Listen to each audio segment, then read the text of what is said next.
বুঝলাম না উষা, পায়ের কাছে যেন একটা সাপ চলে এলো। সাপ? হ্যাঁ হ্যাঁ, সাপই তোমার প্রাপ্য।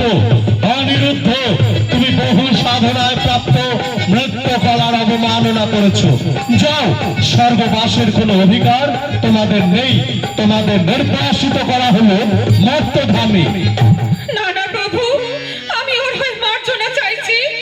এমন অভিসম্পাত দেবেন না প্রভু। উষা, দেবাদিদেবের কথা ব্রহ্মবাক্য, তা হিমাদ্রিনীর গতস্রোতস্বিনীর মতো একবার বেরিয়ে এলে তার সংবরণ করা যায় না উষা। প্রভু, তাই যদি হয় তাহলে এই স্বর্গ ছেড়ে আমিও যাব মর্তধামে।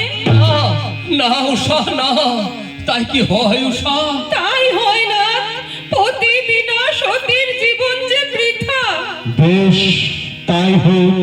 উষা, অনিরুদ্ধ, যাও যাও তোমরা মর্তধামে। মর্তলোক সে কেমন স্থান প্রভু? মর্ত সে এক দুঃসহ অনির্বচনীয় স্থান। স্বর্গে আছে সুখ, নরকে আছে কষ্ট, আর মর্তে আছে সুখের মাঝে দুঃখ, আনন্দের চোখে অশ্রু, ফুলের মধ্যে কাঁটা, কিংবা মধুর সঙ্গে বিষ। প্রভু, তাহলে কি সেই মায়া জগৎ থেকে আমরা আর কোনোদিন আপনার চরণে ঠাঁই পাবো না? পাবে। সেই মায়া জগতই যে পরীক্ষার জগৎ। মর্তধামই স্থির করে কার ঠাঁই স্বর্গে, কার গন্তব্য নরকে। যদি পবিত্র জীবন ধর্ম পালন করে তুমি মানব কল্যাণে নিজ জীবন নিয়োগ করতে পারো, তাহলে আবার ফিরে আসবে আমার কাছে। প্রভু, আশীর্বাদ করুন। আপনার জয়গান গেয়ে আমরা যেন আবার ফিরে আসি এই দেব চরণে।